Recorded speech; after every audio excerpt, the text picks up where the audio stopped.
Okay, I'm going to get started this morning by just welcoming everyone. Welcome to Watang Yu. Nice to see all of you guys. Sawadee Kap. Nice to see you guys. Welcome to our class today. This class is actually going to be a tour. Go off on a tour to two different temples. So if you're here for the tour, wonderful. If not, you can just join for meditation if you like, because we actually do meditation as part of our tour, where I start here with some meditation, and then afterwards I'll share with you guys more about the tour, because I know some of you guys might have just saw the content online and not quite sure 100% about what the tour is. So I'll kind of explain what we're going to be doing, and then we'll kind of head out and go on our tour from there. So welcome to all of you guys here. Those of you guys that are joining us online, you guys are probably just joining for the meditation. Apologize that we can't take you on the tour, but you're more than welcome to join for the meditation. If you'd like to start off with the meditation, I'd start this with some chanting to ease us into the meditation. You can find the chants over there on the laminated sheet on the table. You're welcome to chant along if you'd like. These chants are something that helps ease the mind into meditation and get more benefit out of the meditation itself. There isn't anything mystical or magical here with the chanting. It's not a rite or ritual or a ceremony or worship. It's not prayer or anything like that. During the lifetime of the Buddha, they used chanting as a way to commit the teachings to memory, because everything that he taught was oral. So they needed a way to remember the teachings, because they didn't have a way to write the teachings down. The technology to write things down didn't exist in that region of the world. So it wasn't until later that that technology made its way to that part of the world. And I know you probably don't see writing things down as technology, but that was technology 2,500 years ago. So everything was taught orally by the Buddha, and then every 2 weeks his students would come together and recite his teachings in order to commit them to their memory so that they could then practice his teachings. So there isn't anything mystical or magical here with the chanting. It's not any prayer or anything like that. Today we don't need to chant in order to remember the teachings, because we have books and audiobooks, videos, podcasts, things like this. But I still chant because it helps you to get more benefit out of the meditation itself. If you read the English translations, you're going to see a lot of appreciation and gratitude and respect for the Buddha. And because of that, I don't even think the Buddha actually created these chants, because by the time you've gotten to enlightenment, you will have eliminated your ego, your arrogance, your pride, putting yourself above people, or things like this. So the Buddha wouldn't have walked around and said, here, chant these things to me out of respect for me. But if you learn from a teacher how to move from anger, sadness, frustration, irritation, annoyance, guilt, shame, fear, stress, anxiety, loneliness, boredom, shyness, resentment, jealousy, all these discontent feelings, to this peaceful and joyful mental state that is enlightenment. And that's a permanent mental state. And this teacher didn't want anything from you or expect anything from you. You would probably have a lot of respect and gratitude for that person too, to guide you on that path. So I suspect his students created these because they had such appreciation, gratitude, and respect for him, because there's people nowadays, me included, have enormous amount of respect for the Buddha for what he did. So I imagine during his lifetime there were plenty of people around that had that appreciation and gratitude and respect for him, and this is probably where these chants came from. So I'm going to ease us into meditation with the chanting. Then I'm going to come in with some guidance. You'll hear me guiding you during the meditation, but then there's going to be a long period of time where we're just meditating together. Everyone here and anyone joining us online, we can just be meditating together. You'll probably hear occasional sounds here or there. Maybe you'll hear a dog barking or a bird chirping or maybe a car going by, but all of these things are impermanent. As long as your mind isn't craving permanent silence, when you hear a sound, you can be completely comfortable and at ease with that. You don't have to be annoyed or frustrated, because you're not going to ever be in an environment where it's permanently quiet. It's just impossible. So you can train your mind to not be craving the permanent silence, so that if you hear an occasional sound, it's just impermanence. That's all it is. So then after that period of time where it's quiet and we're meditating, then we'll come out of that with some more chanting. And then that's where I'll talk to you guys a little bit about what the tour is, so you'll at least be aware of that. And then we can just prepare and kind of head out for the tour. So in terms of your body positioning for meditation, there's 4 positions that the Buddha taught: seated, lying, standing, and walking positions. And you would learn these at different times in your journey to enlightenment, but oftentimes students are starting out in the seated position. So I'll give you guys some guidance on that. You could be sitting on the floor, you could be on a chair.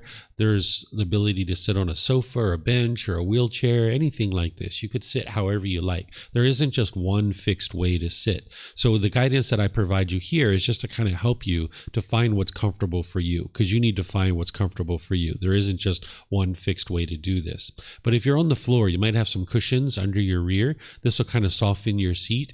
And then you'd like to just bring your legs together in the cross-leg position, but you like them to be just lightly crossed. If they're real tight, this would impede the circulation in the lower body. Some people like to put their legs off the mat. This gets the hips up in the air, and it lessens the angle at the hips, the knees, and the ankles, and this will also allow the circulation to flow. The Buddha put his right hand over his left with his thumbs together, and he put this into his lap, but this isn't about everyone doing it exactly the same way. There's other options here. You could put your palms on your thighs or your knees. You could put your palms up. You could rest your hands comfortably in your lap. You find whatever's comfortable for you. And then the same thing for anyone sitting in a chair or a bench or a wheelchair. There isn't just one way to sit. You could sit with your feet flat on the floor or lightly crossed at the ankles, but you can see me, I'm sitting in a chair with my legs crossed, so you could find any number of different ways to do that. And the same thing with the hands and the arms. You could just sit however you're comfortable in a chair with your hands and the arms. It's nice if the upper body is erect, because this is going to keep the mind attentive and alert during the meditation, because this is a dedicated, active, purposeful training session where you're eliminating certain unwholesome qualities from the mind and you're cultivating certain wholesome qualities in the mind. So by having the mind attentive and alert during the meditation will help you to be able to do that. So by having the sternum up and shoulders back, it'll keep the mind attentive and alert. It'll also make it easier for you to breathe so that you can breathe in through the nose and out through the nose. So again, if you'd like to join in with the chanting, I'm going to start with that, and then I'll come back in with the guidance.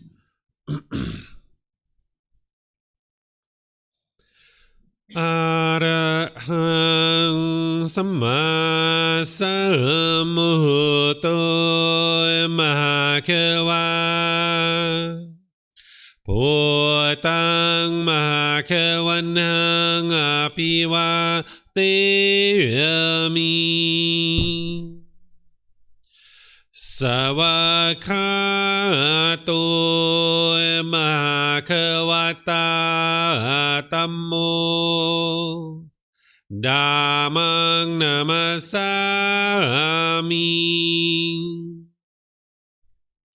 Supatipano Mahakavato Savaka Sangho Sanghang Namami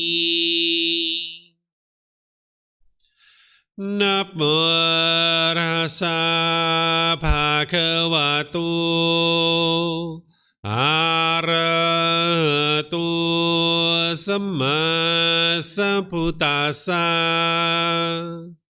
Namo Rasa Bhagavato Arahato Samma Sambuddhassa Namo Rasa Bhagavato Arahato Samma Sambuddhassa Iti piso Mahakawa Arahang Samma Sambuddho Vicacaranang Sammuno Sakato Rokavitu Anutero Purisa Dhamma Sati Satatawa Manusarang Bhutto Bhagavati.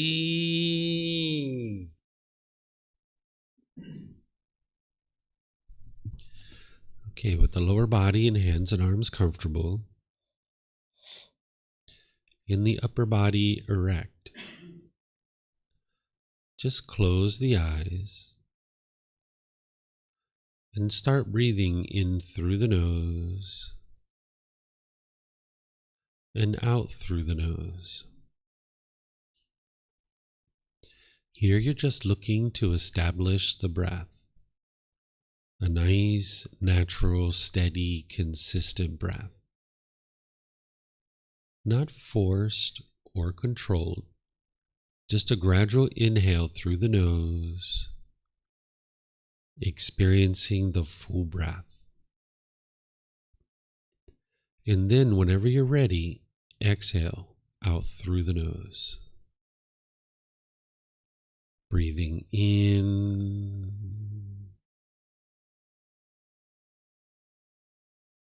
and out. Breathing in and out.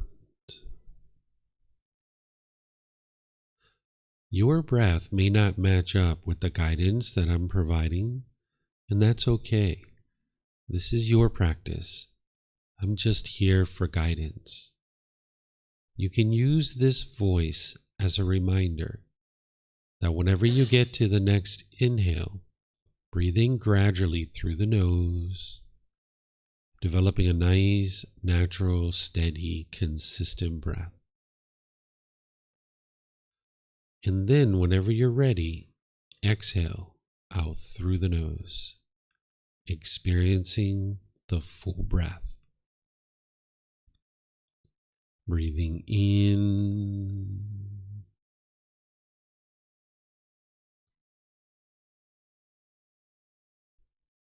and out. Breathing in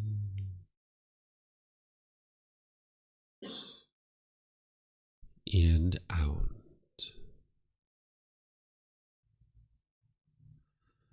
With the breath well established, start fixating the mind on the breath, either the sound of the breath coming into the nose or the sensation of air moving over the skin into the nose. The breath is the present moment. Fixate the mind on the breath, the present moment. Breathing in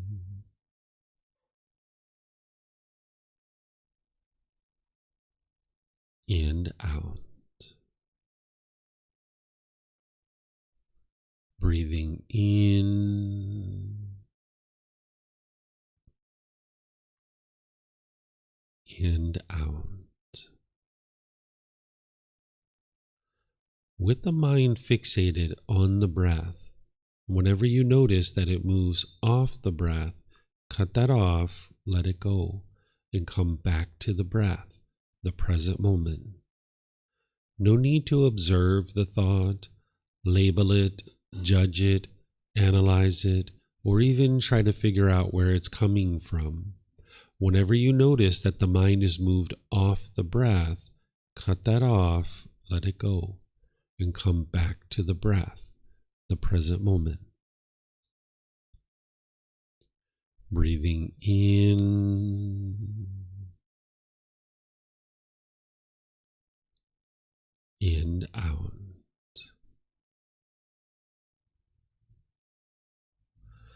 Breathing in and out. I'm going to be quiet now and let you do this work of focusing on the breath, cutting off and letting go anytime the mind moves off the breath. You have nowhere to go. There's nothing to do. No one needs you right now. This is your time to focus on the breath. Breathing in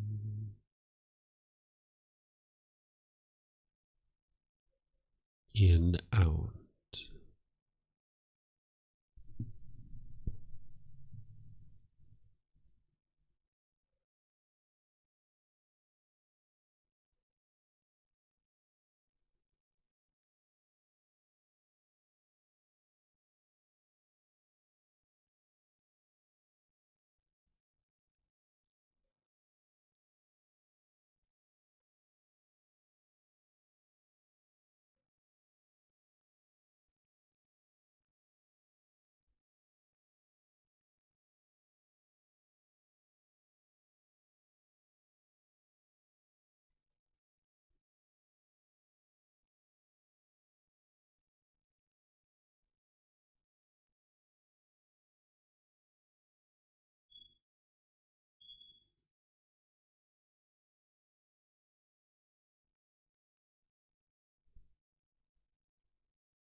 อะระหังสัมมาสัมพุทโธมหะกวาโอตังมหะกวันหังอภิวาเตมิสวากขาโตมหะกวตาธัมโมธัมมังนามัสสามิสุปฏิปันโนมหะกวโตสาวกสังโฆสังฆังนามามินะโมตัสสะภะคะวะโต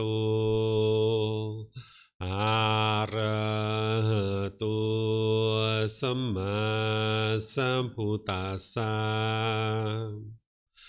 นะโมตัสสะภะคะวะโตอะระหะโตสัมมาสัมพุทธัสสะนะโมตัสสะภะคะวะโต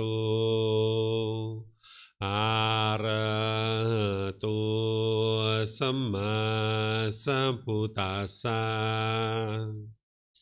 อิติปิโสมหะกวาอะระหังสัมมาสัมพุทโธวิชาจารนังสัมมุโนสัคขะโตโรกาวิตุอนุเตโรปุริสาดัมมาสติสัตตาตาวามนุสนังโพโตภาควาติ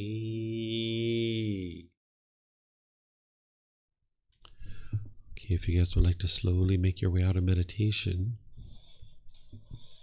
Once again, welcome to all of you guys. Welcome to our tour today. We're going to be going out and seeing 2 interesting temples outside the city. So if that's what you guys are here for, wonderful. I'll share with you guys about what the tour is. The teachings of the Buddha are here to guide somebody on the path to enlightenment, getting to this enlightened mental state where the mind is peaceful, it's calm, serene, and content with joy. The mind no longer experiences any discontent feelings. The mind doesn't experience any anger, sadness, frustration, irritation, annoyance, guilt, shame, fear, stress, anxiety, loneliness, boredom, shyness, resentment, jealousy. All these feelings and others are completely eliminated from the enlightened mind. And this is accomplished through training of the mind. That's why we do meditation, and there's other things that you would do in order to train your mind to get to this enlightened mental state as well. And what you're doing is you're working to eliminate certain pollutions that are in the mind. The Buddha discovered these 10 individual pollutions in the mind, and then he provided the tools and techniques of how to eradicate those and eliminate them out of the mind. And having done so, not only will you eliminate all your discontent feelings, but the mind will be experiencing focus, concentration, clarity, and deep memory. You'll notice that your personal and professional relationships will really be blossoming. They'll be at ease because you won't be bitter and harsh and hostile in your relationships any longer. You'll notice that you're not even in a bad mood anymore, that you're just physically can't be in a bad mood. It's just not possible for the mind in the enlightened mental state. Oftentimes we think with a lack of wisdom that the reason why you're experiencing anger, frustration, or any of these other discontent feelings is because of other people. You might think that it's external things that is causing your mind to experience this, but it's actually not this. In the teachings of the Buddha, he can explain to you in an easy way that you can independently verify and see how your mind is actually causing these feelings itself. And because your mind is causing these feelings, you can actually eliminate them. you're awakening to this wisdom that he shared, because he already got to this peaceful and joyful mental state. And then what he did is he spent the rest of his life from the age of 35 to 80 helping other people to understand how to experience the same mental state. So you can actually train your mind and experience the same mental state yourself. And as I mentioned, it comes through training of the mind. There's no belief in the teachings of the Buddha. So it's not about believing a bunch of things and then hoping something good happens when you die. It's not about rites and rituals and ceremonies and worship or prayer or anything like this. The Buddha's teachings are here to guide you in training your mind and essentially evolving to this better and better human being. Just like a lizard or a snake or other animals evolve, human beings can evolve too. We don't have to actually experience all that anger and sadness and frustration and all those other feelings. We don't have to experience that. We can opt out of it. And the teachings of the Buddha are what's going to help you to be able to do that. So what I do is I guide students on this tour where you can go visit 2 different temples in one day. Here in Thailand, there's 2 different branches of Buddhist teachings. There's what we refer to as Dhammayut and Dhammagai. And more informally, we refer to them as the forest temples, or maybe some people refer to them as the city temples, but not all of them are in the city. About 90% of them are these city temples, and about 10% of them are what's referred to as a forest temple. And the forest temples are known to be closer to the teachings of the Buddha because they tend to be really far away from the city. It's pretty rare to have one so close like this. It's only about 15 or 20 minutes outside the city. Oftentimes they're 1.5 hours, 2 hours, even 3 hours outside of a city.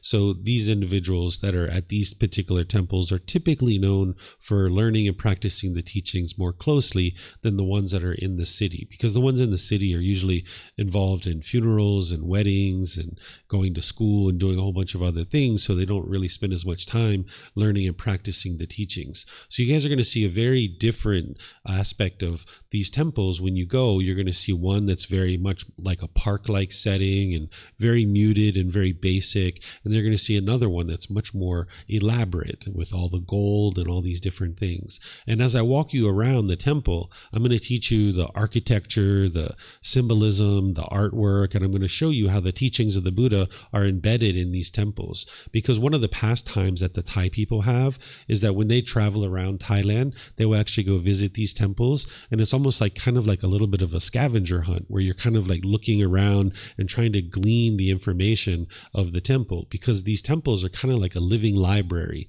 It's like the teachings of the Buddha are embedded into the actual structures themselves. But if you don't know the teachings, you might just walk around and be like, oh, that's pretty, and you take a picture. Oh, that's pretty, let's take a picture. But when you actually go to a temple with somebody who understands the teachings and can explain it to you, now that the temple really comes to life. When you look around at the temple, you can really understand what's actually there. So that's what I'm going to do, is I'm going to walk you around these 2 different types of temples, and I'm going to explain to you all the different things that are there, so this temple can really come to life for you. And not just these 2 temples, but you'll be able to take the things that I teach you and you'll be able to apply it in all the different temples that you might visit around the world, because they all have the teachings of the Buddha kind of embedded into the artwork, the architecture, and the symbolism of the temple.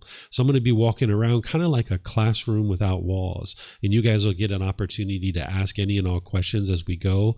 There's snack shops and food and vendors. You guys have been in Thailand, so you know Thai people put food everywhere. So there's going to be food and stuff like that everywhere. So don't feel like you have to load up with a bunch of stuff on your way out the door.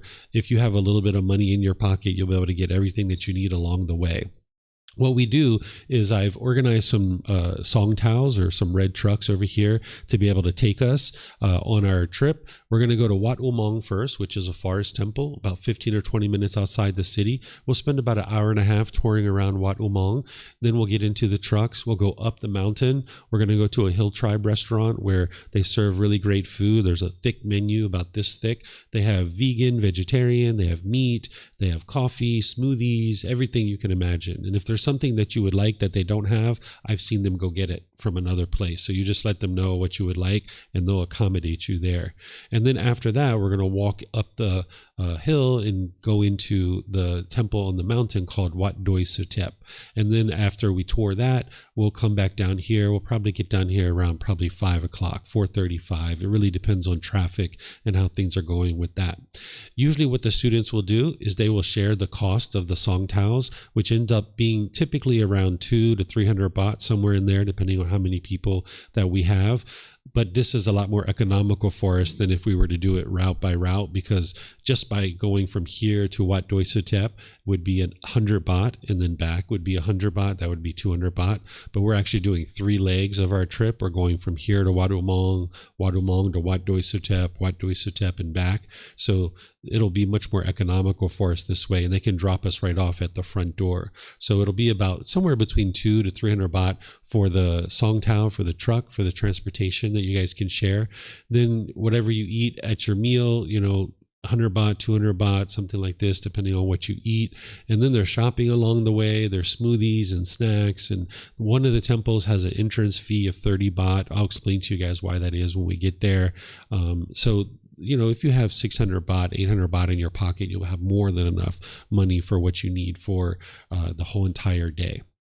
The way the teachings of the Buddha are structured is they're helping you to awaken to the wisdom of the natural laws. And one of the natural laws that the Buddha teaches is the natural law of karma, or you might have heard this referred to as karma, this cause and effect, or action and result. It's the results of your decisions. It's nothing mystical or magical. It's not about punishments and rewards, or guilt and shame, or fear, or it's not about who's to blame or who's at fault. He's helping you to be able to see when you make wise decisions, you're going to experience wholesome results, or wholesome karma.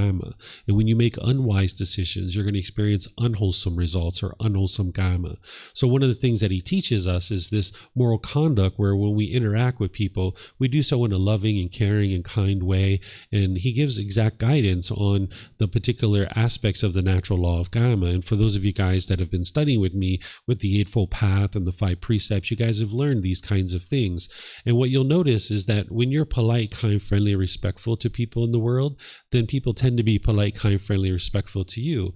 And conversely, when we're impolite, unkind, unfriendly, and disrespectful, that's what we tend to experience coming back to us. And this is the natural law of karma. This isn't anybody controlling this or making this happen. It's a result of our decisions. What we experience in life is a result of our decisions. So as we travel today, you'll be able to see this natural law, because I'm going to be teaching you about this along the way.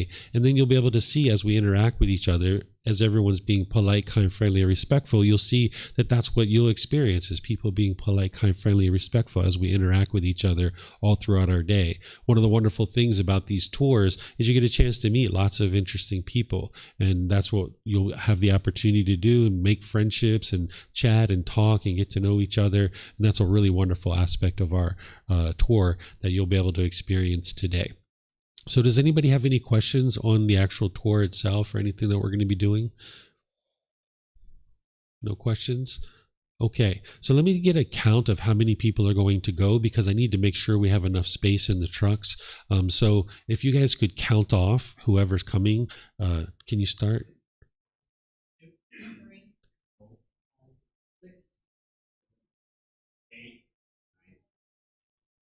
10. You were 10 in the white? Okay. I think you were 10 in the white.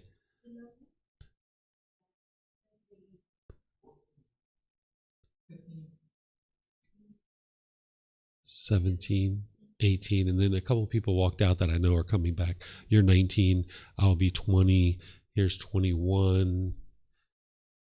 Is your husband or boyfriend coming as well? Oh, okay. So you're 22, he's 23. And I saw somebody else on a mat back there. So we have about 24. So we need about 3 trucks. Okay. So, yes, thank you, Miriam. Someone online said you guys have a wonderful day. All right. So what we're going to do then is if you guys would like to use the restroom or anything you need to do here, you guys can go ahead and take care of that here and finish up, and then just make your way out to the tables in front of the classroom, and we'll just kind of stage there. We've got the trucks waiting for us, and then we'll just load up in the trucks and we'll head out. Okay, so let's go have a good time.